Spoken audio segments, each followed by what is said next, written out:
Esta zona se refiere a la cuenca de la Laguna del Cisne, en donde hay una toma potabilizadora de agua de OCE que abastece la zona y la Costa de Oro. Por allá por el año 2010, un poco antes y llegando hasta el 2011, empezó a darse un proceso de avance de los cultivos extensivos en la zona. Básicamente soja y en algunos casos con rotaciones de soja con otros cultivos.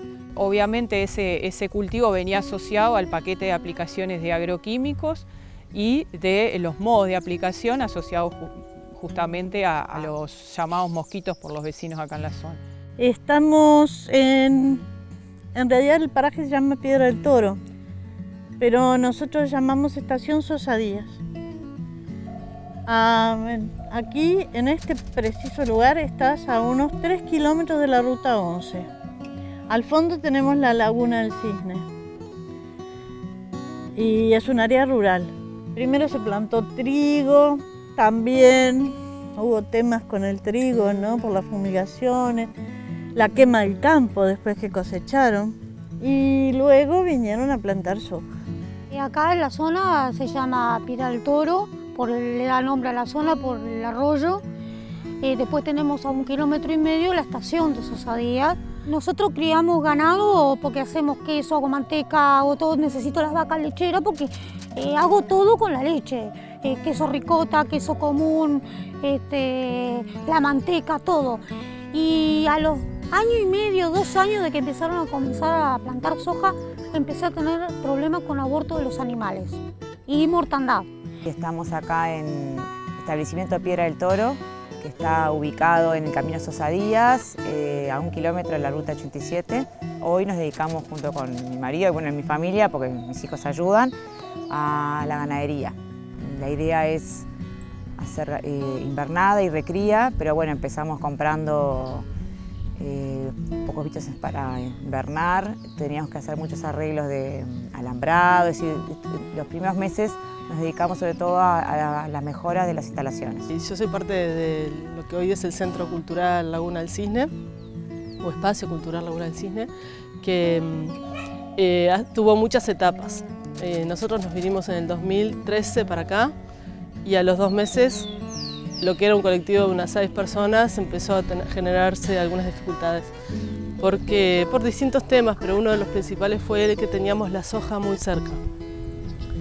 A un campo que está ahí de 300 metros ya la veíamos, digamos, lo que hoy es pradera era todo soja. La contaminación ambiental con la soja fue muy fuerte, muy fuerte. Yo insté a algunos vecinos linderos a las plantaciones a entablar un juicio y bueno, no, quedé solita y lo hice. En la segunda audiencia de conciliación hubo allí una conciliación de que esta persona se alejara 250 metros a partir del alambrado. Y bueno, ya no le convenía porque los 250 metros a partir del alambrado, más la zona que tenía que dejar de franja frente a la cañada, y está. Y tuvo la intención de iniciarme un juicio a mí, pero bueno, no tuvo suerte.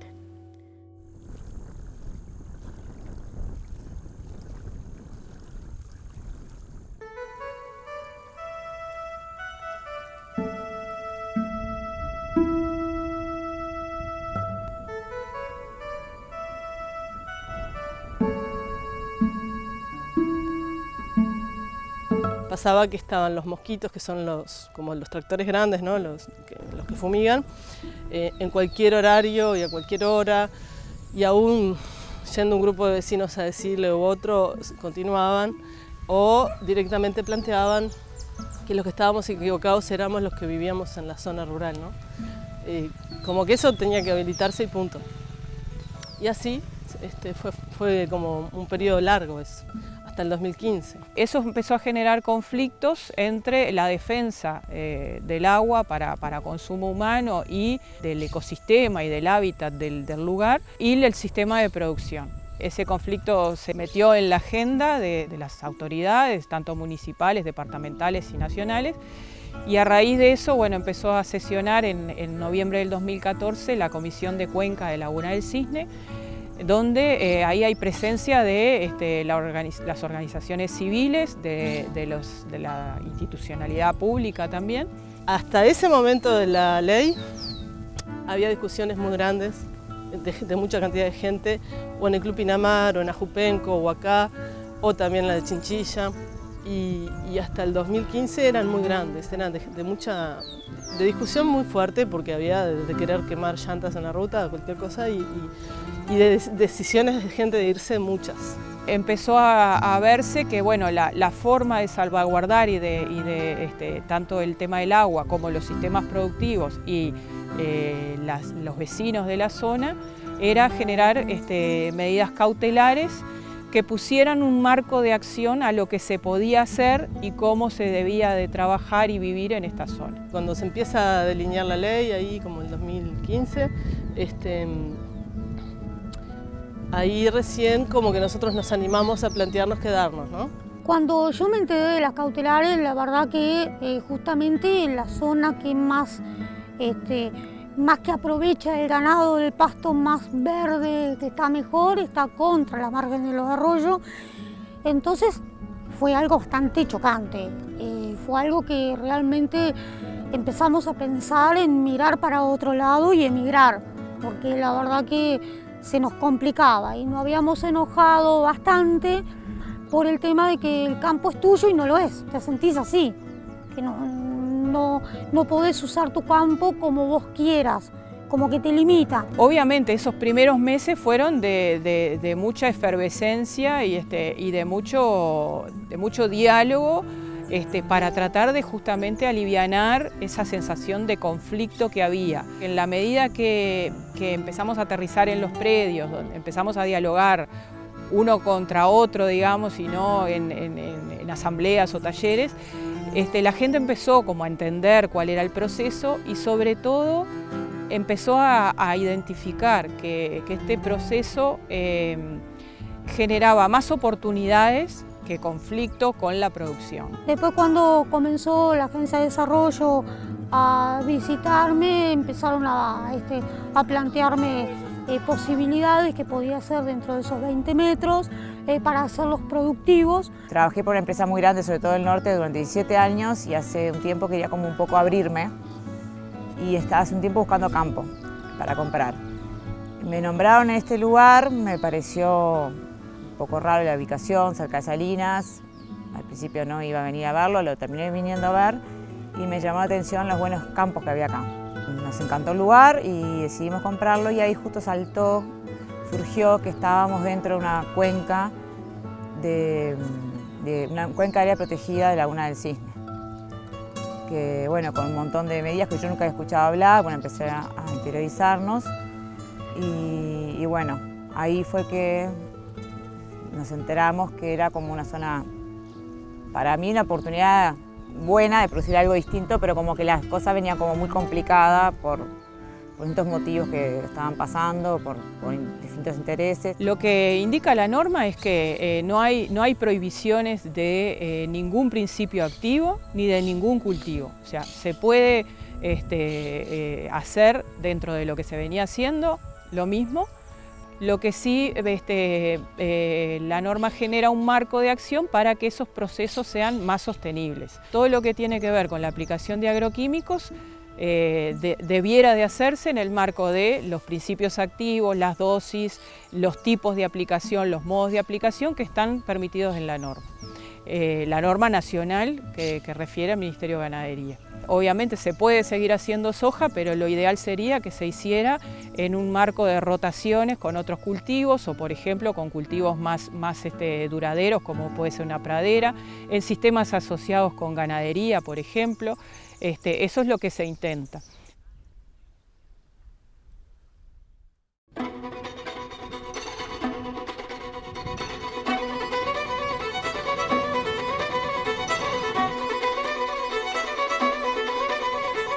En un principio, cuando los primeros comentarios eran muy de asustarte y de que no se podía hacer nada. Después, como te digo, de las reuniones que tuvimos con Laura y con la agencia, se empezó a ver que había maneras de trabajar. Obviamente hay restricciones, hay limitantes a lo que puede ser una rotación agrícola pastoril en otra zona del país. Hay restricción al uso de agroquímicos, se puede usar poco y nada, pero bueno, usando productos de baja toxicidad, de baja dosis, de baja contaminación, algo se puede utilizar y usar métodos mecánicos como puede ser el movimiento de suelo y la siembra. Más allá de eso, se puede trabajar, hay que pensar, como decía Inés hoy, en esquemas más amigables con el medio ambiente, producciones integradas, que son buenísimas, generalmente son un poquito más caras o más complicadas, y bueno, hay que encontrar la vuelta a eso dentro de una ecuación económica que está muy justa, ¿no? La norma también limita el acceso a los cursos de agua, fijando una zona de amortiguación de 20 metros a cada lado de arroyos y cañadas. Nosotros también lo estamos llevando a todo lo que son desagües naturales de los campos y eso, y a 100 metros en el caso de la laguna. En esa zona está prohibido el ingreso de animales, por ejemplo, a brevar a los cursos de agua, está prohibida la tala de monte nativo, está prohibido el perturbar el terreno con laboreo o ingreso de maquinaria. El tema de agua para el ganado es todo un tema porque si hay que abrevar indirectamente las cañadas, bueno, hay obras de infraestructura que son pesadas y complicadas. Pero bueno, habrá que ver cómo se va manejando. Nosotros como Agencia de Desarrollo Rural en realidad entramos a un proceso que ya se venía gestionando, como les decía, desde el 2014. Entonces, una vez promulgada la medida cautelar y empezamos a identificar que había falta de conocimiento por parte sobre todo de los productores de lo que implicaba la norma. Lo primero que hicimos fue convocar justamente a un taller con productores, hicimos las invitaciones lo más extensivas posible, eso fue en mayo del 2016, en donde justamente en la escuela de Sosa Díaz, donde tratamos de que hubiera mucha concurrencia, sobre todo de productores. Y ahí, bueno, pusimos en blanco sobre negro, digamos, qué era la normativa, qué implicaba y cuál era la propuesta de trabajo desde la Agencia de Desarrollo Rural con el proyecto que te he mencionado. Hay que buscar la manera de poder llegar más a los vecinos con las cautelares. Creo, y me pasa en varias reuniones que he ido, que el lenguaje que se está usando es un lenguaje académico, que hay que llevar todo un lenguaje muy llano. Cada vez que un productor o vecino tiene una inquietud de lo que la normativa le permite o no le permite, referirse a alguna de las 3 direcciones que mencionaba de manera de asesorarse.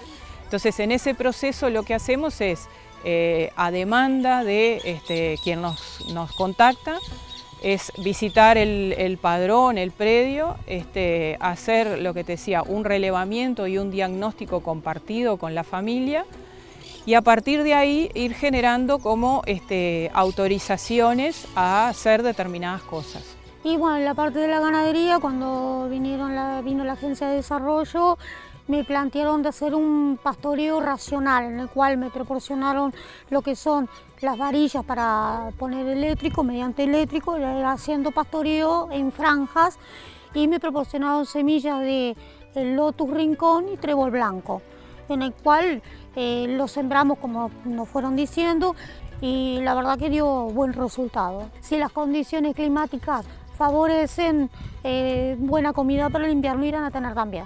El área cautelada de la cuenca son aproximadamente 5.000 hectáreas, estamos hablando de 577 padrones y bueno, y en términos de qué sistemas productivos hay, podemos decir que lo que predomina en cantidad de hectáreas es la ganadería. Por suerte la ganadería extensiva, en donde se maneja campo natural y en algunos casos el campo natural mejorado. Obviamente estamos hablando de un campo natural que no es genuino, ¿no? Sino que se ha ido manteniendo después de perturbaciones de hace tiempo. Y bueno, después hay sistemas hortícolas, hortícola-ganaderos, hay viticultura y después hay mucho predio y padrones destinados a la residencia, tanto sea de productores que ya no trabajan la tierra como de nuevos pobladores o habitantes de hace ya 15 a 20 años, pero que solo viven o residen en la zona. Nosotros acá somos dentro de todo bastante autosuficientes. Todo lo que producimos lo consumimos, el excedente se comercializa en la feria de Pando los domingos. Preparo absolutamente todo casero, desde los panificados, el proceso de las verduras, las frutas también en almíbar, dulces, todo ese tipo de cosas, quesos, tenemos huevos de las gallinas. Tenemos una economía autosustentable.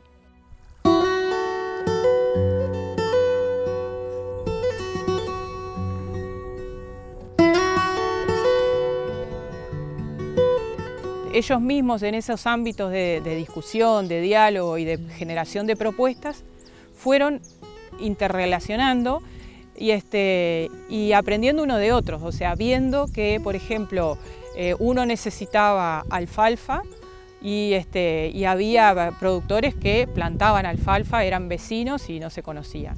O productores que de repente hacían brindaban servicio de maquinaria y otros que necesitaban la maquinaria pero tampoco se conocían. Entonces empezaron como a darse esas articulaciones, esas redes de conocimiento interno y empezaron a ver que no era un tema de unos contra otros, sino de complementarse. Y eso se dio tanto a nivel de los predios, de los sistemas productivos, los productores, como de los habitantes, ¿no? Los vecinos que se autodenominan, digamos. Y ahí empezaron a darse sinergias importantes, cosas como que la Intendencia empezó a patrocinar y apoyar y a trabajar con ellos, pero entre ellos también empezaron a darse, como te decía, sinergias importantes. Hoy veíamos un caso, por ejemplo, de una productora que tenía que plantar una línea de guayabos contra una cañada y productores, vecinos de la zona que no son productores, se comunicaron con ella para darle una mano, para ayudarla a regar, para sostener esa producción. Entonces, esas cosas empiezan como a darse. Y ellos mismos visualizan que este proceso ha venido a mejorar ese tipo de cosas. Con los productores nos conocemos de vivir acá y de las reuniones y con la gente que vive acá, ¿no? Que muchos son pequeños productores, ¿no? Y de un intercambio más cotidiano, como por ejemplo con esto de la reconversión y la puesta de árboles y tratar de ir a ayudarlos a regar esta nueva etapa, ¿no? Que es de construcción de su lugar distinto. Entonces ahí hay un intercambio a la misma vez que nosotros estamos allí colaborando con ellos en esa apuesta de guayabos nuevos, digamos, o límites nuevos en su lugar. Ellos también, hay un intercambio de conocimiento de las cosas que se hacen. Lo ideal sería que todos plantaran, que sea todo no con agroquímicos, sino de manera natural. Nosotros acá en las curas que hacemos son todo lo más natural posible, de no utilizar agroquímicos porque son muy perjudiciales. Vos no sabés hasta cuándo, pues te dicen 72 horas para consumir un tomate. Pero ¿y vos qué seguridad tenés que en esas 72 horas se le fue el veneno? Entonces, lo más seguro, como hacían nuestros abuelos, sulfato de cobre con cal y ir manejándonos con eso y abono, el estiércol de vaca seco y es lo mejor. Más allá de los esfuerzos se visualiza una posibilidad, ¿no? de estar en un lugar que de verdad es muy lindo, pero que estaba considerado muy peligroso por mucha gente, porque acá no querían ni llegar a la escuela muchas veces. Había gente que optaba por no llevar a los niños a la escuela, por ejemplo, porque estaban rodeados de soja. Con el tiempo ha habido menos rechazo. Desde que se pusieron hasta ahora va habiendo menos rechazo, ¿no? Y yo personalmente siento que hay más conocimiento del daño que se puede hacer, ¿no? No solo al ambiente, sino a las personas, ¿no? El daño que le pueden hacer todos los productos y eso. Yo no sé, capaz que es ilusión y ganas de, pero con vecinos que converso así en el cruce, en el camino y yo, Digo, están mejor, están mejor. Se toma en forma muy positiva, ¿no?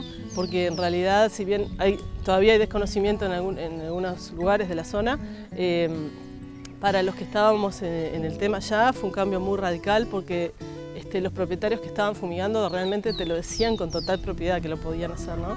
Ahora directamente pasaron a un nivel donde o se quedaban y pagaban multas o se iban a tener que ir y todo eso cambió mucho la dinámica. La verdad que es muy positivo. Claro, queda mucho para hacer, recién se está empezando, los procesos son lentos y hay que irlos acompañando, ir de a poco, porque si entras de una con todo, como que no da, son muchos cambios y de a poquito se va a ir haciendo, se va a ir implementando de a poco todo. Realmente cuando te metes o mirás para allá y ves pradera, te cambia, o ves vacas, cambia mucho porque eso era todo plantación de soja en ese caso. Y a nosotros nos cambió mucho la perspectiva, ¿no? Realmente pasamos de tomar la decisión de irnos a quedarnos. Creo que en la perspectiva futuro, con mucho apoyo y con mucha organización que hace falta también todavía, esto puede ser una propuesta muy interesante. Que no digo que lleguemos a una cuenca agroecológica como en algún momento se planteó, pero sí a tener una cuenca, una zona que más allá de la medida cautelar genera una propuesta de interacción entre vecinos, entre habitantes nuevos del medio rural, productores, el uso del ecosistema y de los servicios ambientales, del agua, la laguna y los márgenes de los arroyos y cañadas, que me parece que puede ser una propuesta muy interesante.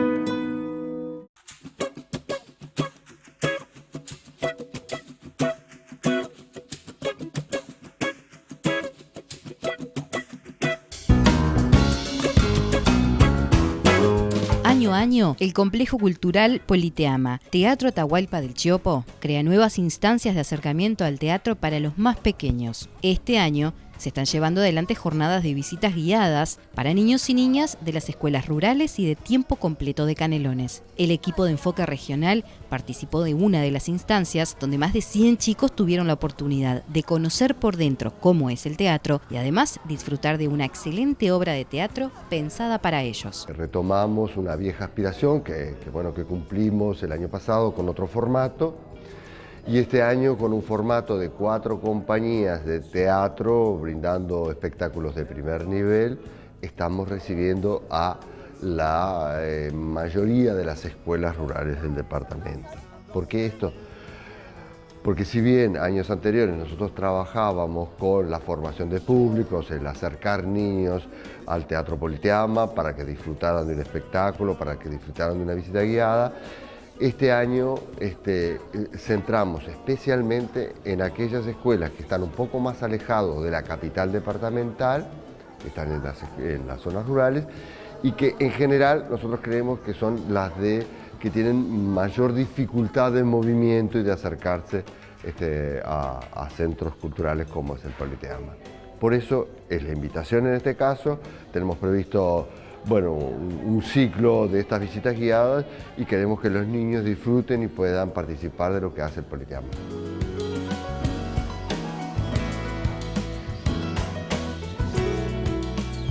Se vio llorar, desesperar. Los grandes desafíos era ver cómo articulamos para recibir 250 chicos en la mañana y 250 en la tarde, es decir, tenemos doble programa para cubrir a contrahorario o en la medida de las posibilidades, tratar de cubrir el horario de las escuelas rurales que son diferentes, pero que los niños pudieran asistir. Entonces el gran desafío es recibirlos, es que se lleven un gran impacto al disfrutar de un espectáculo y que también nosotros podamos atenderlo como los chicos se merecen.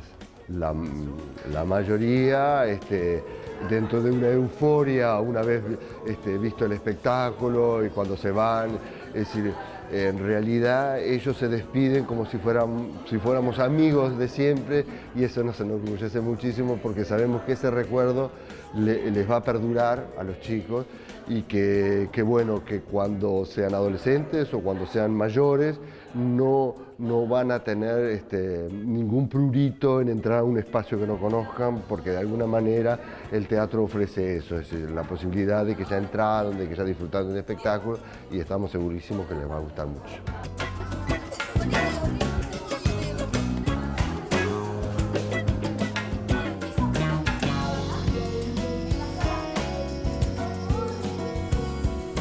Por suerte tenemos estos espacios, por suerte los podemos brindar a que lo conozca. Es nuestra obligación mostrarlo, ¿no? Pero a su vez, digo, también armar estos programas para que ellos lo puedan disfrutar cabalmente, ¿no? Donde se revela su secreto.